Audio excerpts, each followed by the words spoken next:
आज आपण गुहा या ठिकाणी संदीप शिंदे जे प्रगतशील शेतकरी ज्यांच्या शेतावर आलेलो आहे. त्यांना आपण एक नवीन आपला ॲडव्हान्टाचा वाण आणलेला आहे EDV 355 म्हणून. तो आपण त्यांना दिला होता.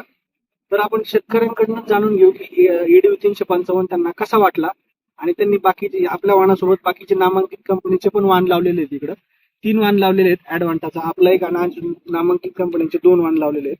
तर आपण शेतकऱ्यांकडून जाणून घेऊ की त्यांना हा ॲडव्हान्टाचा 355 कसा वाटला.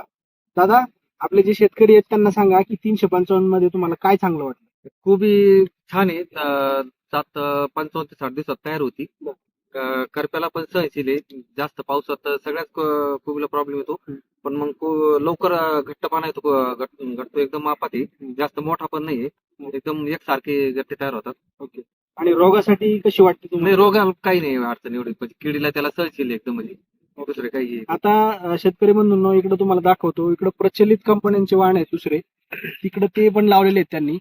तर त्या याच्यामध्ये मॅच्युरिटीमध्ये आणि आपल्या 355च्या मॅच्युरिटीमध्ये जवळपास 5 ते 7 दिवसाचा फरक आहे. आपला गड्डा हा कॉम्पॅक्ट झाला एकदम एकदम कॉम्पॅक्ट झालाय.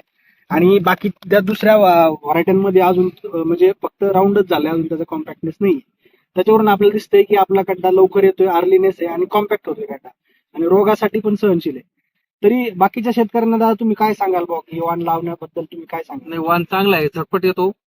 झटपट आला म्हणजे पाण्याची बचत होती. फवारणीचा स्प्रेचा खर्च वाचतो. टायमिंगला येणार जाते. गट्टा पण एकदम आकर्षक आहे. 1 किलोचा गट्टो मापात राहतो. जास्त मोठा पण होत नाही. ओके. तर शेतकऱ्यांनी हा कोबी करायला काय अडचण नाही. आता याच्यानंतर जेव्हा तुम्ही लावणार तेव्हा तुम्ही 355च लावणार. हा 355.